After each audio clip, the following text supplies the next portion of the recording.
Jehan Trembeck from Cosmos Hub and Interchain Security, and you're going to have to say Hlib from Celestia. I'm very excited for this panel. Perfect. Now we match up. I'm very excited for this panel, largely because I got massively nerd sniped.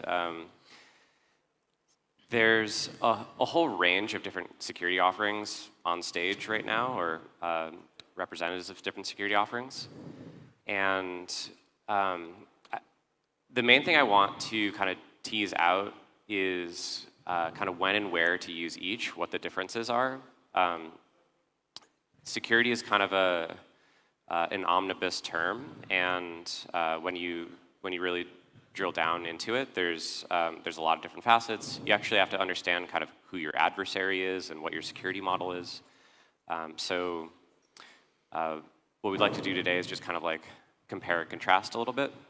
I'd like to maybe start with Jehan. If you just say a little bit about Interchain Security as a product, kind of what the resource that Interchain Security provides. Try to be kind of brief, because we only have 20 minutes on this panel, apparently. Yeah, so Interchain Security is security offered by the Cosmos Hub, and it's a pretty simple type of security. A consumer chain, the Cosmos Hub is providing the security, and the consumer chain's using the security. It basically gets the full security of the Cosmos Hub. And that right now, with the first version, replicated security, is done by just having the Cosmos Hub validators run the consumer chain alongside the hub and alongside the other consumer chains. So the protection the security you get there is you get security against double spend, and you get security against incorrect execution.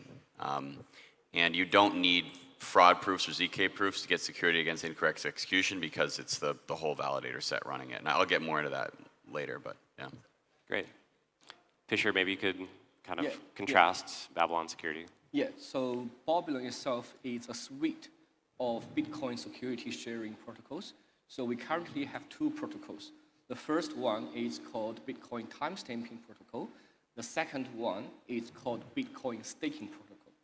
The timestamping protocol tries to solve the POS chain's inherent issue of long-range attack, where the stakers unstake first and then go back to a historical location block height and then create a fork of that. So timestamping protocol provides long-range security and enables Cosmos chains to reduce its stake unbounding time from 21 days or even longer to just 1 day, because it removes the need of social consensus to remember what is the true history of the Cosmos chains. So this is the first one. The second Bitcoin security sharing protocol we offer is called Bitcoin staking. So it turns Bitcoin, the asset, into a non-custodian, trustless staking asset for Cosmos chains. So it can provide the same economic security as any native staking protocol. Great. I think you may want to adjust your mic a hair, Fisher. It's up a bit, yeah. Up a little bit. Cool. Okay. And let's round it out with Celestia's kind of security offering. So our security offering is all about DA, data availability, which basically decouples the execution of all the transactions from their availability. And why is that important? We want to scale, and when in the security models or interchain security models where everyone has to execute everything, it just doesn't scale. You cannot make everyone to execute everything, all the validators. So this is why we need some form of rollups where you can have only one honest actor who can prove invalidity or invalidity of some state execution. And in order to have those rollups, you need data availability. And it turns out, while looking into data availability problem, you get much other nicer benefits of shared security, which we'll dive into later. Yeah, let's actually just go into that a little bit more. So we've introduced the concept of a rollup here, and this is typically not what the architecture that the Cosmos Hub or Babylon chains may be securing. And so the idea here is we're going to kind of segment the different properties of state machine, and we're going to try to reduce the amount of state machine replication and really make it so that, okay, the entity that's executing is entirely constrained in their execution, and so then we can have a single entity or a smaller set of entities do the execution. And just say a little bit more about that separation, where data availability comes in, and where the kind of verification comes in order to ensure that your state machine is actually advancing correctly. So this boils down to to the question of why data availability is needed, I think. And the simple answer I find to myself is, in order to verify something, you need to ensure that that something is available. And usually that something is a transactions. So you can, there's a fisherman dilemma, which states that if you want to verify a state transition, you cannot verify it without being able to access it. So you need to know that that transaction is somewhere out there, so you can take it out and verify it and prove its invalidity or validity. Does it answer your question? Yeah, that's a good start. I want to add to that, I think it's important to think about security, like I was mentioning before. There's security against double signing, and there's security against incorrect execution. And so security against double signing is, if you have two histories, they're both completely valid. So one history, I could have sent some money to him. Other history, I sent the money to Sam. And there's nothing wrong with either of those histories. The problem is that I show to him that I sent him the money, and Sam, I showed Sam, and they both, they both sold me their bicycles. And by the time they figure out what happens, I have two bicycles, they have no bicycles. I could have only sent the money to one of them. So that's double signing. That's what the problem that Bitcoin solved originally. But then there's also incorrect execution. And so incorrect execution is, like he was saying, is like preventing a validator from basically saying, oh, I have all the money now. And that's solved by ZK proofs. So for me, it's the more interesting question is double signing, because ZK proofs solve incorrect execution. But it's stuff like like Babylon does the double signing thing, and also Celestia as well, right? Celestia provides data availability and consensus, right? So rollups. So it's the Celestia validator set which is preventing someone from presenting two alternate histories. So in Celestia's case, double signing may still exist within Celestia itself, which is handled by evidences in Comet BFC. If we're talking about rollups, there can also be double signing, but it all kind of depends on the rollup construction you have. You may have a single sequencer. I think we'll come to sequencing later. We can have a single sequencer where there's only one signing, and he can also potentially equivocate, right? But he posts that data on the Celestia on data availability, and he would need to post two signatures. And by getting the data from the data layer, you can detect the equivocation, and then you can have you can do whatever with that information, either recover from that or hold to choose some other sequencer. It's very application specific. So to be able to fool somebody by presenting two histories, the sequencer would actually also have to be colluding with the Celestia validator set, right? So they wouldn't be able to double sign without the Celestia validator set also being corrupted, right? Yeah. So I would say that the rollups are inheriting the security from Celestia, right? So if it's got 10 billion staked on Celestia, let's say, then the rollups have 10 billion staked, preventing double signing, right? Ultimately. So for this to happen, then the validators on the Celestia would need to have two. There's a block of rollup and there is a block of Celestia, and block of Celestia is blocks of other rollups. So then in your example, Celestia validators would need to sign two different blocks of other rollup blocks, and you can also detect that and prevent that as well. Yeah, and that's slashing, that's yeah. So in that case, the Celestia validators need to be more than 2/3 malicious to make it happen. So Yeah. it's, You don't necessarily have to slash them though. You can also do so like you can just listen to multiple like validators, and like clients themselves can detect the equivocation and detect and just like you can hold the chain, for example, and then recover socially. Or you can like be very smart and you can like do some engineering on how to recover from that case. So like slashing in this case is also optional in my opinion and Celestia's opinion. But I would say Celestia, in terms of double signing, has the same properties as any Cosmos or any proof of stake chain, right? Where it's like you can catch it if you see it. The system will slash them if you present proof that they did it.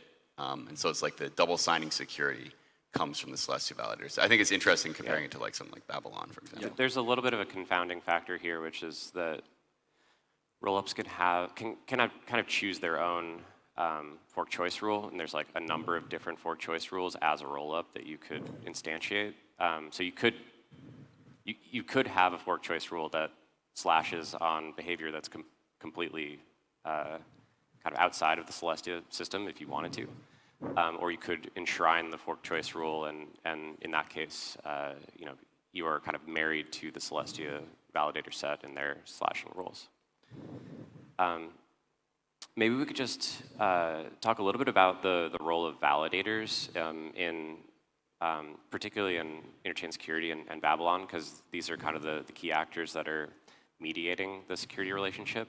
And in interchain security, in the hub, the validators are kind of replicated. That's why we call it replicated security. They're kind of cloned to provide security for a second chain. In Babylon, you have miners, and then on the Babylon chain, you have your own validator set. So maybe we should just start with Jehan, and then we could kind of contrast that with Babylon. Yeah, so in with replicated security, the validators are running the they're running the binaries. So it's 180 of them running it, and this means that you don't need fraud proofs or ZK proofs because there's some. You probably don't have time to get into this. There's something called token toxicity, which is like the validators don't want to screw up their own chain, basically, and corrupting a consumer chain would be screwing up their own chain. So.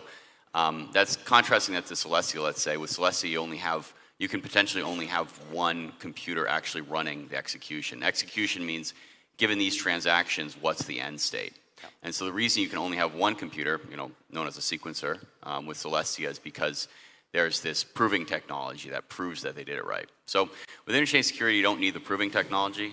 So right now, that's still technology that's in pretty early stages. I mean, some of it's coming to production. It's very exciting.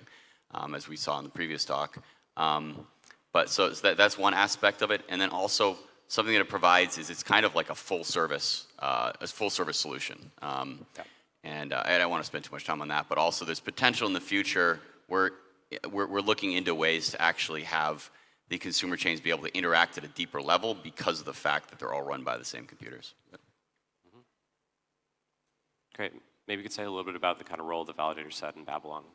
Yeah. So Sam, you mentioned that Bitcoin miners will help with the security. So that's true for our timestamping protocol. Mm-hmm. So our timestamping protocol will put checkpoints of the POS chains onto Bitcoin so that the security level of these checkpoints will grow over time when Bitcoin chain grows because the miners keep adding blocks to it. For our Bitcoin staking protocol, the Bitcoin miners, it's kind of irrelevant here. They become just Bitcoin holders who is willing to stake their Bitcoin tokens, to enhance the economic security. So in this case, we have just the Tendermint validators, who can accept both native POS chain tokens and also potentially accept Bitcoin as the staking asset. Mm-hmm. Yeah. Great. Excellent. Okay, so now we have maybe a little bit of a sense of like where each of these projects is coming from in terms of the resource that they're providing. Now I want to say a little bit about kind of what happens as you scale the network. So if the primary resource that Cosmos Hub is offering, for instance, is restaked Atom, and its validator set, replication, kind of what happens when you increase the amount that you're restaking and the number of chains. This has been a little bit of an issue, and I know, Jehan, you've been working on like solutions to kind of bring down the cost curve, so maybe you could say a little bit about that. Yeah, are you talking about resource consumption on validators, or actually the using the same stake twice? So as more chains are added, as the kind of market size increases, you're kind of induced to restake more Atom, potentially, and validators are asked to kind of run more machines, more chains. Yeah. So there's two resources here. One is, the validators have to run more chains. And that is something that right now running a Cosmos chain is somewhat expensive. And, in theory, that's not a problem. If every chain you add is profitable, then you can add an infinite number of chains and still make a profit. In practice, that's not always the case, or there may be chains that you think will be profitable in the future and you want to bring them in, but they're not profitable now.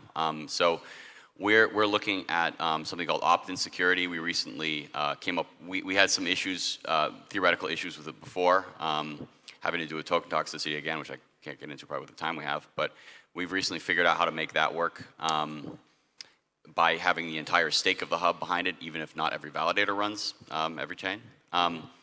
And then there's also, there's other, I think that's one is cutting down a number of validators. And I think that's what you see also with Celestia is that, or other roll-up technologies, is you have fewer nodes executing. And then in terms of using up the security capacity of the stake, I guess, I think that's something that every kind of shared security system has an issue with.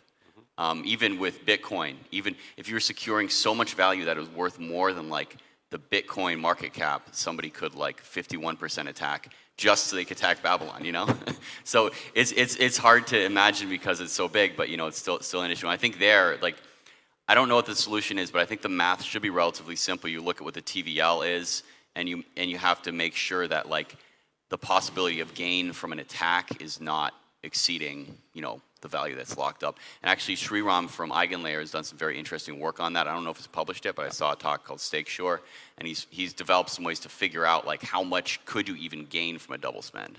Yeah. And I think that's going to be something that we're going to be exploring a lot more in the coming years as a community is figuring that stuff out. Yeah, I think this gets a little bit more complex when you start to like split up the commitments that different stake is making to different slashing conditions. So that'll, once you have kind of opt-in and more like mesh-like constructions, that's going to get quite complicated. Yeah, if you steal $1 billion and you get slashed for $100 million, that's still a good deal. So you don't want a situation where that's possible. Fisher, maybe you could say a little bit about so one of the advantages of Babylon, as far as I understand, is that it should be able to offer a very kind of low cost of capital. So really the kind of the way that the resource is used and its scaling capacity is really one of the main kind of selling points for Babylon. So maybe you could say a little bit about. Yeah. The main selling point of using Bitcoin as a staking asset is indeed a more efficient use of the capital. So let's think about it. What's the current staking reward for typical Cosmos chains? Like 10%, 20%, or even 50%. Then where does this staking reward come from? Mostly, it comes from inflation. That means the chain needs to print new tokens, a lot of new tokens, to pay for the staking security that protects the chain. Okay? So the high inflation, we all know that it's very bad for a chain's economics, and also reduce the utility of the token itself. So on the other hand, Bitcoin itself is an excellent staking asset in the sense that most of it are sitting there just idle, doing nothing, generating zero yield. So if there is a secure and non-custodian way for Bitcoin holders to earn yield, then even if the yield is very thin, they will be very happy.